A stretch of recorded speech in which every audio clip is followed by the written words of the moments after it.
Yes, Greedo. As a matter of fact, I was just going to see your boss. Tell Jabba that I've got his money.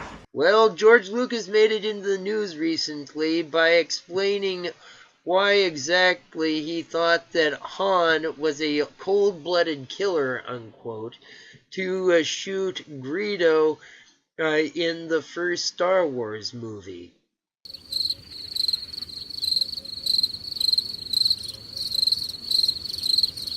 Look, George, Greedo is a bounty hunter, and he was either going to kill Han now to get a ransom, or else he was going to take Han alive to Jabba to get an even bigger ransom. Oh, and he was also going to take away Han's most prized possession, the Millennium Falcon. And also, George, what do you think that Jabba would do to Han if he did have Greedo capture him? He'd torture him, of course. Jabba would torture the living stuffings out of Han just because Han was too chivalrous a smuggler to fire first.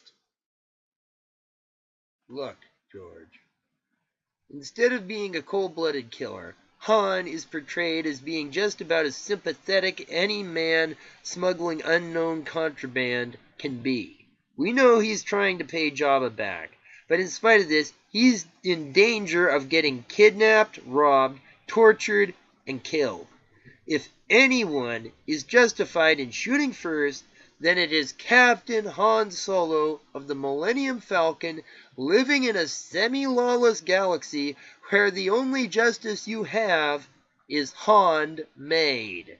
Unfortunately, friends, I'm afraid that the real problem is that Lucas thinks Han came across as too sympathetic in this scene here. How so? Because Han shot first. Isn't that circular reasoning? Let me explain. The moral of the original scene is Han gunned down that bounty hunter with no remorse and was justified in so doing. George, Hollywood liberal that he is, probably decided that the scene was too NRA friendly, and hence decided to change it for the sake of all the little boys watching. Oh, I remember well watching Star Wars the first time at my grandparents' house. I was about 6 or 7 when... I saw it too with you. Everyone knows that. Shut up. Just saying.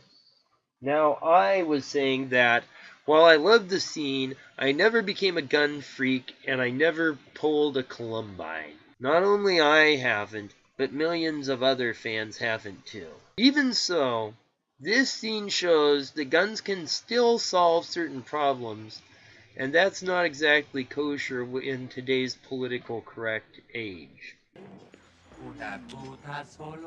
Yes, Greedo. As a matter of fact, I was just going to see your boss. Tell Jabba that I've got his money.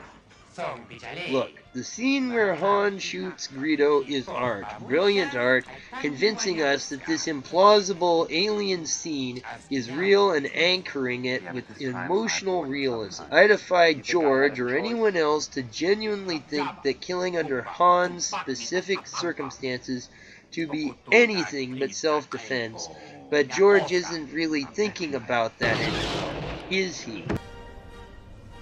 It's over, Anakin! I have the high ground!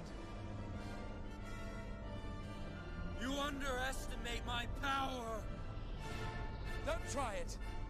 If you were in Obi-Wan's place, fighting for your life against a younger, stronger man, would you say that? I think not. Instead, if you're smart, you'll be baiting the angry Anakin into overreacting and therefore losing.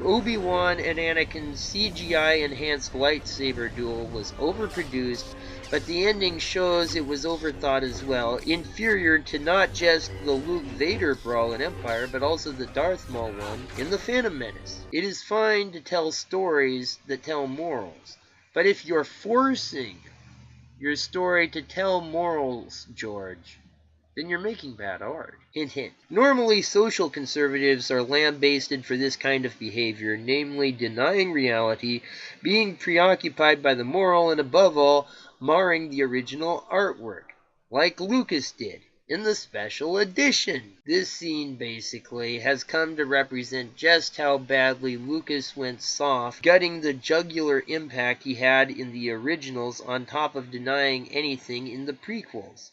Art mangling is bad, but art mangling which comes from the artist is especially so because the artist typically has the proximity and above all the stature to do so. And as much as Lucas has become a traitor to that original vision, well, many of his fans are going to find that threatening. Lovers of art must be protective and, if need be, especially protective of the art from the artist.